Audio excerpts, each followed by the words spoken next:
Hi, this is Sean D'Souza, and you're listening to the 3-Month Vacation Podcast. This podcast isn't some magic trick about how to work less. Instead, it's about how to really enjoy the work that you do and to enjoy your vacation time.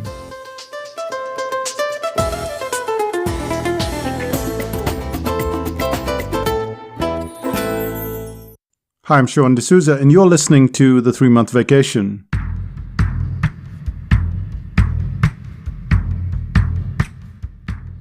Often people ask me which book is the most important book in your life.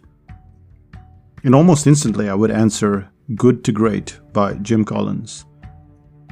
And that is because it asks the question, what can you be the best in the world at? And that question shook me up so much that I took that moment to be very transformative. But of course, there is no single book that changes your life. It's a series of books, a series of lessons that you get along the way that make your life completely different. And it all depends whether you're ready to listen to it.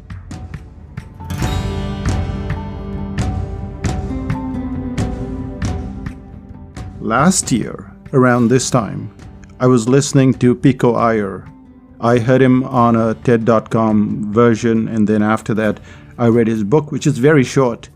And this podcast episode was a result of all of that reading and listening and watching. And since then, I've been meditating, and I think it has definitely made a big impact. So when people say, which book has made a big impact in your life? I know a better answer, and it is the book that changes your life is the book that you're ready for. I hope you're ready for this message, because here it comes.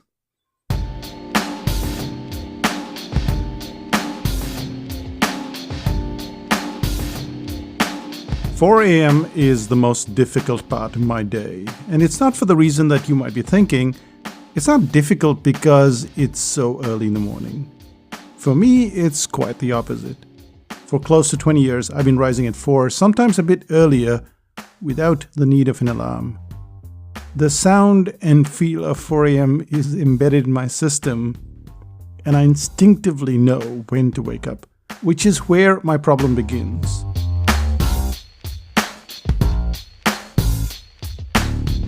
Within seconds of waking up, I am completely awake. I feel as though my brain is like a train that is leaving the station, and I, as the train driver, need to keep up. 5 minutes later, I've walked out, across to the office next door, and I'm already at work. At this time of the day, and without the need of any coffee or tea, I can start to write a book, I can work on a presentation, or I can take on the endless flow of email. So how do I slow down?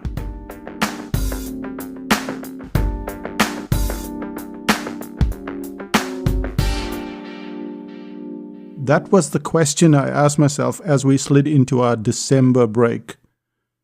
We're all so alert, so full of this persistent need to work, to learn, to keep going at high speed. How do we slow down without losing momentum? And if we were to slow down, where would we get the time to slow down? This last question seems to cut right to the core, that we have no time to do what is most important to us. Which is why I started first listening to and then reading a book that I'd bought almost 2 years ago. The irony wasn't lost on me. It took me 2 years to get to a book, and yet, as December rolled along, I listened to it once and then a second time before getting a physical copy from the library. The name of the book, The Art of Stillness, Adventures in Going Nowhere. A book by writer-traveler Pico Iyer.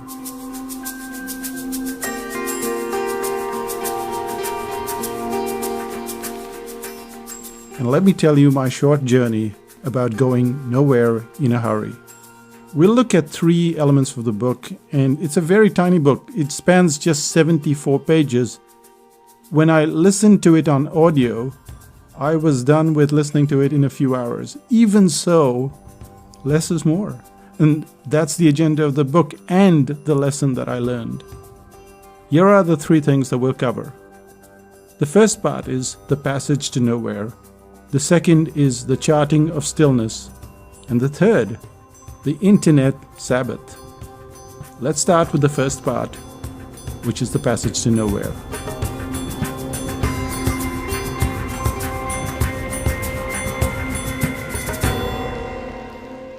Sitting still is a way of falling in love with the world and everything around it.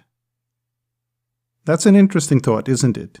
And within 3 pages of the passage to nowhere, author Pico Iyer makes you want to slow down, but not just feel like you're getting off the motorway, but instead coming to a complete standstill. A stillness so unusual that if you close your eyes, you can hear the computer gurgle. You can feel the caress of the breeze. Even your heartbeat seems to be so much louder. Iyer, despite the Indian-sounding name, was born in Oxford, in England in 1957, and by the time he's 29, he's got an office on the 25th floor in Midtown Manhattan, an apartment on Park Avenue and 20th Street, and a job that most writers only dream about.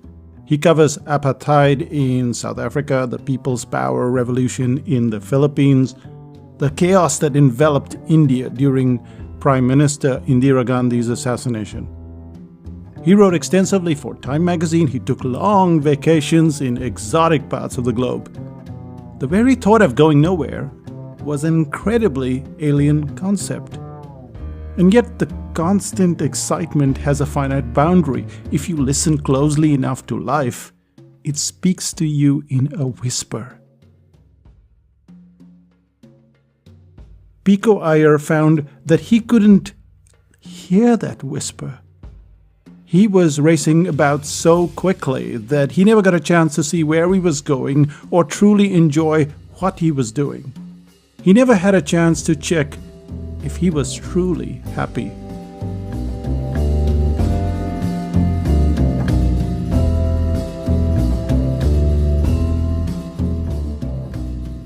Writers have a very funny way of going to their core. Some of them hit the bottle and others write endlessly. And Iyer decides to retreat to Kyoto in Japan. Now, I don't know if you've ever been to Kyoto, but it's one of the most amazing cities in the world. There is a richness in the palaces and temples of Kyoto that's very hard to imagine, let alone replicate. Iyer decided to leave behind his dream life and to spend a year in a small single room on the back streets of Kyoto. He craved a sense of stillness. In the early part of his book, he talks about how not so long ago, our greatest luxury was access to information. There was no such thing as too many books because a book was savored. Information was this slow drug. Today, it's the freedom from information that we seek.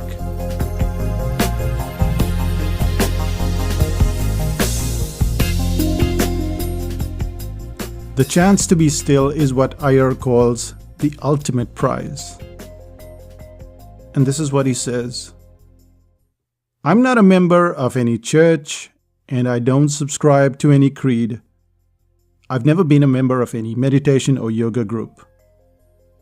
And by the time I had hit this paragraph, that's me reading this, it struck me that I was in a remarkably similar position. And we all are, in fact. We're all rushing around madly, slightly overwhelmed.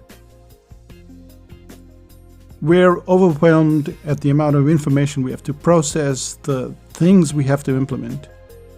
We're not necessarily a member of any meditation or yoga group, and yet there is this obvious desire to slow down. Until Pico Iyer takes it one step lower. We need to be still. We need to go nowhere. The chapter on the passage to nowhere clarifies the issue. It's not about sitting at home and never going anywhere. Traveling opens up our minds, often makes us better. It makes us more interesting people. Stillness isn't about a location. You can sit in the middle of a Mumbai street, cars honking, and yet be perfectly at peace. Though, admittedly, the goal isn't about how far you travel, but how alive you are. Stillness, it seems, is the ultimate adventure. One that I'd been on, but certainly not on a daily basis. So as we slid into summer in this part of the world, I took my chance.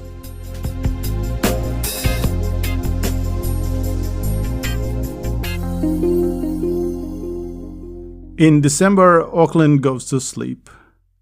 Around the 20th of December, all the Christmas parties are done, the kisses are exchanged, and the city goes into hibernation. And it's not just Auckland. The entire country goes into an enforced vacation until mid or even late January.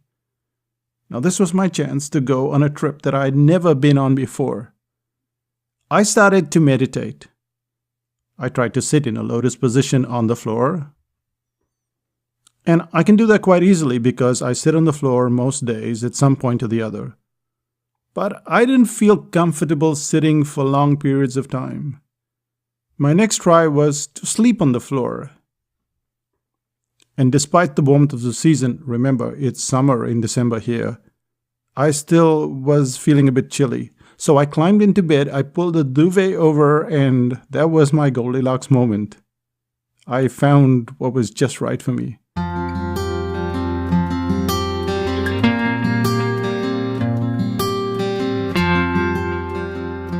But I discovered that all trips require a bit of planning. So I scoured iTunes for suitable meditation music until I found one that suited me best. I wanted to see what this trip to nowhere was all about. Stillness, like anything in life, requires momentum. When I first tried to clear my mind, the momentum of the day cluttered it with thoughts of an even higher frequency.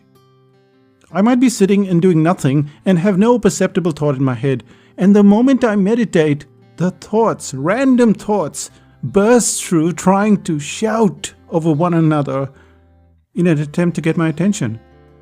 But then the momentum dies down around the 30-minute mark. By the 45-minute mark, it becomes addictive, this meditation stuff. And that's what takes us to the second part of this review. The charting of stillness. In this section, Iyer talks about his friend and songwriter, the late Leonard Cohen. He talks about Matthew Ricard, a Frenchman who was called the happiest man in the world. So what made this Frenchman so euphoric? Let's find out in the second part.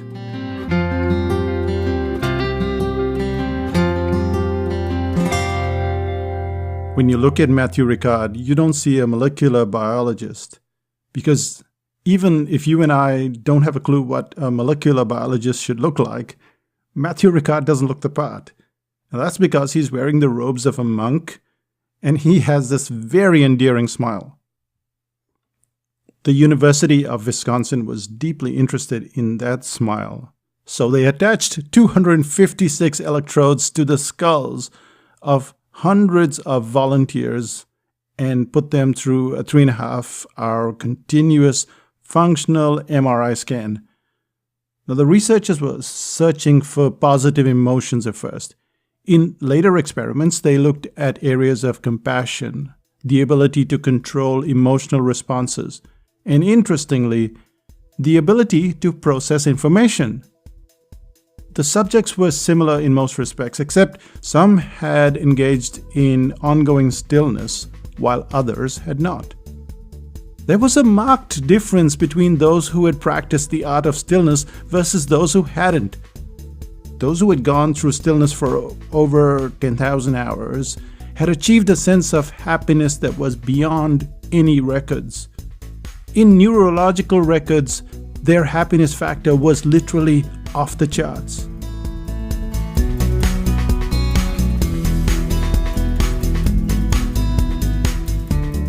And Matthew Ricard explains happiness in a funny way. He says that happiness is a muscle, that like a muscle it can be developed.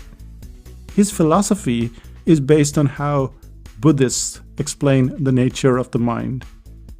Now, you don't have to be a Buddhist to understand the concepts of the blue sky. The concept is very simple. If there are clouds, there is blue sky behind them. All you need to be is patient, to sit still, and then the blue sky shows up again. The blue sky analogy was interesting. Now don't get me wrong. A blue sky, at least to me, is the most boring kind of sky. I love clouds. I love all kinds of clouds. My niece Marcia and I were even members of the Cloud Appreciation Society. So the analogy kind of bugs me because I think that all clouds, without exception, are incredibly stunning. Even so, the analogy of the blue sky is pretty solid. My wife Renuka and I, we lead a life based on our own terms. We travel places that we want to go. Even our websites aren't built with some keywords in mind or driven by clients' demands. We do the things that most interest us instead of being governed by what the competition does. Still, there are clouds of irritation, of envy. They roll in quietly, going from a nice, fluffy cumulus to a menacing cumulonimbus. Theoretically, I want them to put those 256 electrodes on my head, and I want them to find happiness. I want them to find compassion. I don't want them to find me reacting to emotional triggers. I want to be able to process information in an unusual way. And this was the journey that I was willing to take. As I meditated under that duvet, I would start my day off all busy in my brain, and then I'd get on this road to stillness. There are days when I don't even feel like leaving the room and heading to work. It's that addictive. It's that cool. And yet there's the obvious objection, isn't there? Who has the time to stand still or lie still?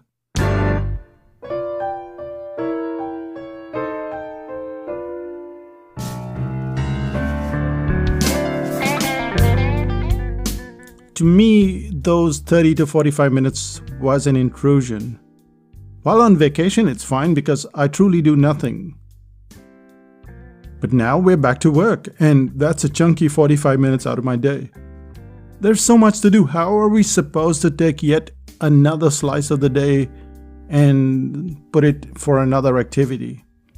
So this takes us to the third part, which is the secular Sabbath, as it's called in the book, but which I've changed a bit to call the Internet Sabbath.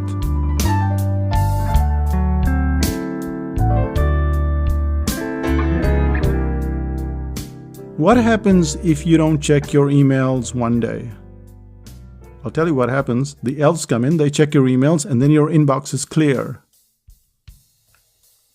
But that's not how things work, right? We know the price of not being on top of things. Pico Iyer takes time to talk about the Sabbath, but he stresses that he's not stepping into any religion. Instead, he's talking about a secular Sabbath, about a day every week when you completely free yourself of work. He even suggests that you get off the internet and you don't get back on all day long. Now, all this talk of meditation, taking time off, it gets some people upset. Iyer talks about the time he was on a live radio show, and the woman calling in was clearly upset. It's all very fine for you, a male travel writer in Santa Barbara, to talk about taking the day off, she said. But what about me? I'm a mother trying to start a small business, and I don't have the luxury of meditating for 2 hours a day. 2 hours a day is clearly an exaggeration on the caller's part, but the point is clear. We don't have time to meditate, and we don't have time to stop checking emails. We don't have time to get off the internet. Yet, it's precisely the people who are most under pressure that need to give themselves a break. Iyer suggests the poor, overburdened mother could ask her husband or her mother or a friend to look after the kids for just 30 minutes a day. That would bring a touch of freshness and delight to share with her kids and with her business. As you hear Iyer's words, it's still very hard to accept that you can just walk away from the day. I struggled with weekends. My 4 a.m. wake-up time doesn't respect weekends, and until late 2015, I'd be at work on Saturday and Sunday.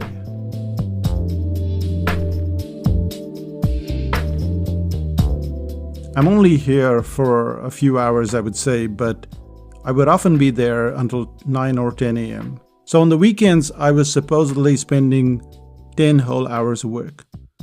Whether it was productive work or not is completely debatable, but here's why. One weekend, my niece Kara came over and I was lying on the sofa.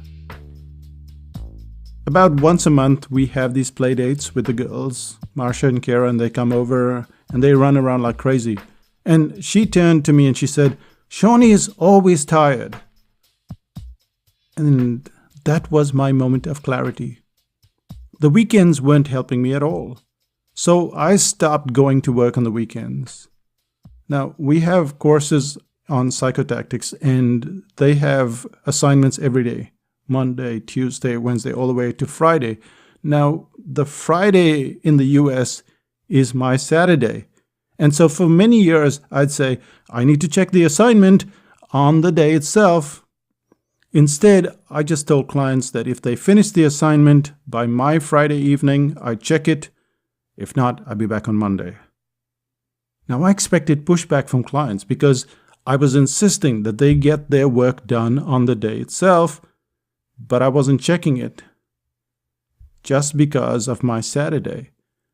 I expected this pushback, but to my surprise, I got none. This isn't just related to me. Many in Silicon Valley observe an internet Sabbath every week. All devices are turned off from, say, Friday night to Monday. Kevin Kelly is a spokesperson for new technologies and is the founding father of Wired magazine. Kevin takes off on a month-long trip without a computer so as to get rooted in the non-virtual world. "I want to remember who I am," he says.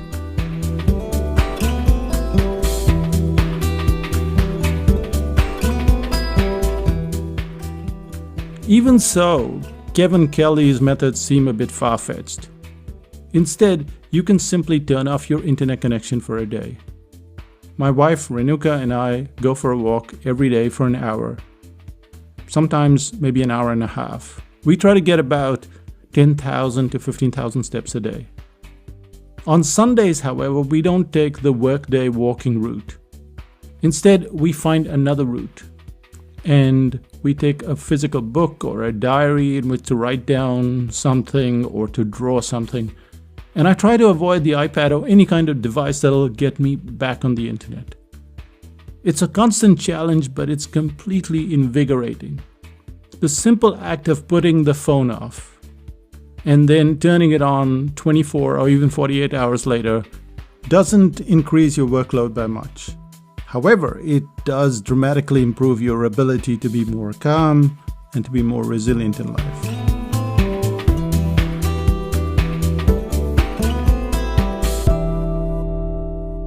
So what's been the result of all of this meditation and calmness?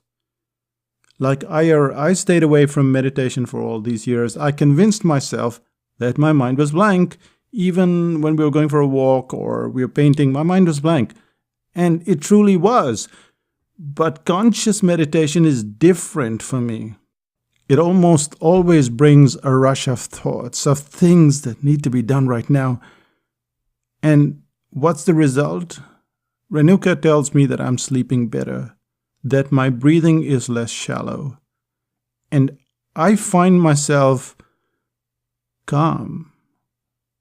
Instead of reacting to events, I seem to let them pass like clouds, expecting that blue sky will follow shortly.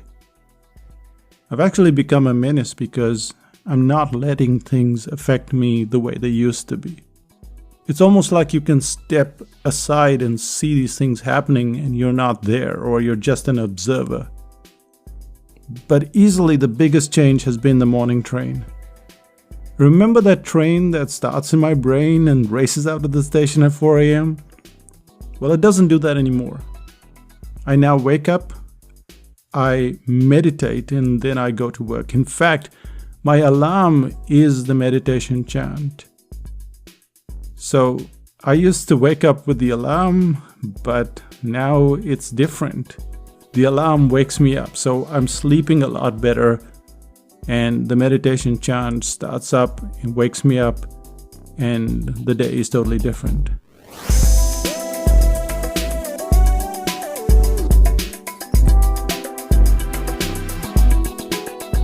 Incredibly, I have more energy. At 10 o'clock in the night, I'm still fresh and I have more time.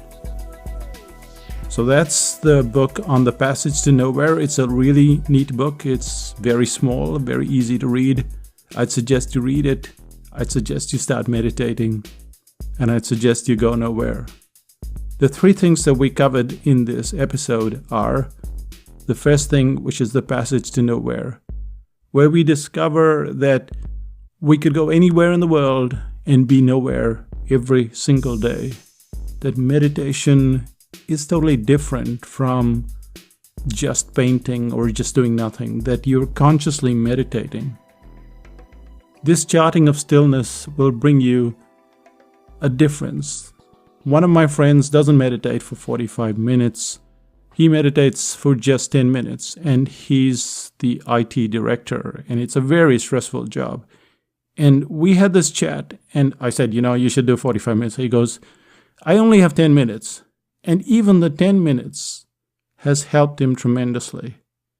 He talks about that out-of-body experience when there is chaos. He says, when I'm going to meetings and I know there's chaos, I can call on the meditation that I did earlier in the day.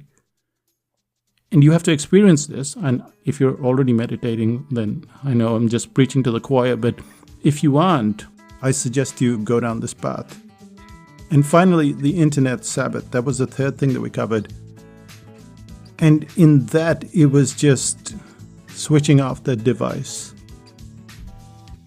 Can you actually take a day off where you don't check email or don't go on Facebook? What I did in December was I got rid of the Facebook app. Now, bear in mind that I'm not saying you should get off Facebook. What I did was just get rid of the app. And what I found was that every time I was slightly bored for 3 seconds, I would try to get on Facebook. But there was no app on my phone.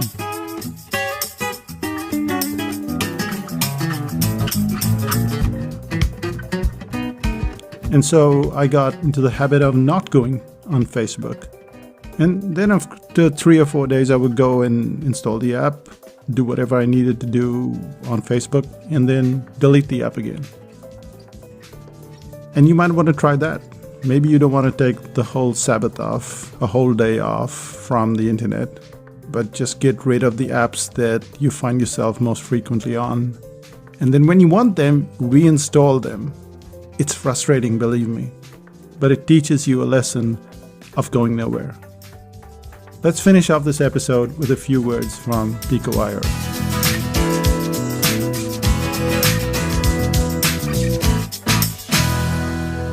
One of the first things you learn when you travel is that nowhere is magical unless you can bring the right eyes to it. You take an angry man to the Himalayas, he just starts complaining about the food. And I found that the best way that I could develop more attentive and more appreciative eyes was, oddly, by going nowhere, just by sitting still. And of course, sitting still is how many of us get what we most crave and need in our accelerated lives, a break. But it was also the only way that I could find to sift through the slideshow of my experience and make sense of the future and the past. And so, to my great surprise, I found that going nowhere was at least as exciting as going to Tibet or to Cuba. And by going nowhere, I mean nothing more intimidating than taking a few minutes out of every day, or a few days out of every season, or even, as some people do, a few years out of a life, in order to sit still long enough to find out what moves you most, to recall where your truest happiness lies, and to remember that sometimes making a living and making a life point in opposite directions.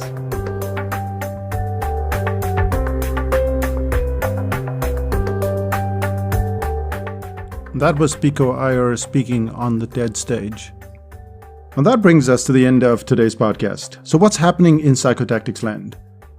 If you've been listening to the podcast, you know that there are some home study versions coming along, and that's in early Jan. So Jan 25th, you have the home study version of the Info Products course.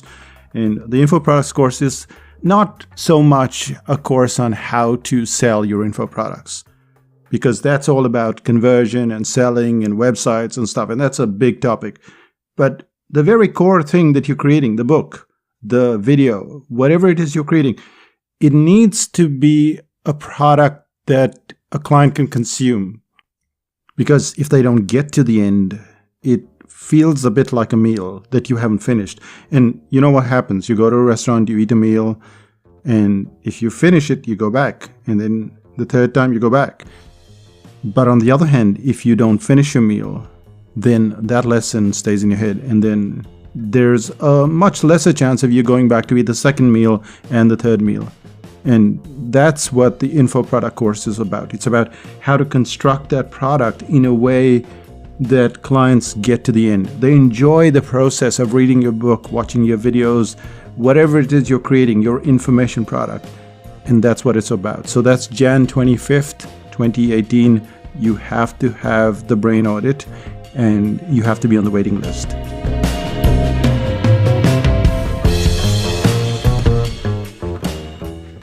The second thing on today's agenda is the landing pages workshop, and this is in Singapore. And I didn't mean to mention it this way, but when you create an information product, you also have to create a landing page or a sales page for it.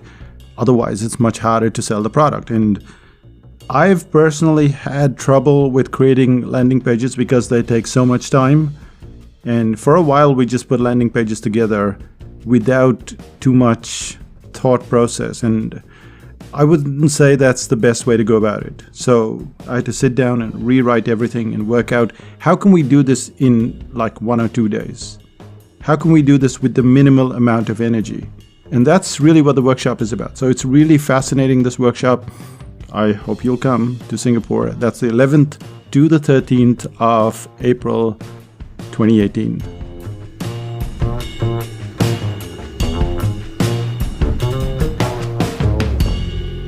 We are still running the reruns of this podcast, but we are already back in Auckland. Well, we should be back in Auckland by this point in time because this is running in January of 2018.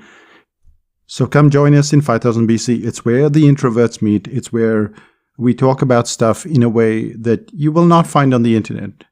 It's not a very crowded place. A lot of membership sites are extremely crowded, and we worked very hard to keep the numbers down.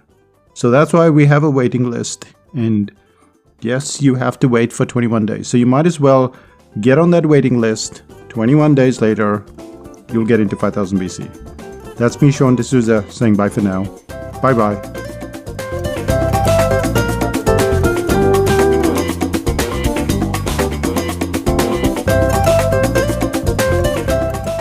Still listening? You might have known this already if you've been listening to the podcast for a long time, but what we tend to do when we get back is we don't get right back to work.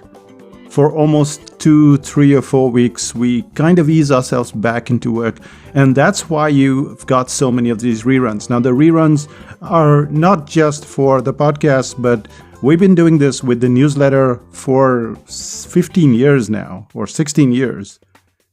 You might not think that reruns are a good thing, and you might want to put fresh content all the time, and that's a lot of pressure. That's a lot of pressure on you, and we learned really early from television. A series runs or a comedy runs, and then after a while the comedian has to go on a vacation, and of course there's a rerun. Or a series like Friends will run over and over again. Seinfeld run over and over again. And that's the lesson you have to learn. And it helps you get back into work nice and easy, which is what we do. So your newsletter, your podcast, your webinar, whatever you have, make sure you have some reruns and you will have a much longer vacation.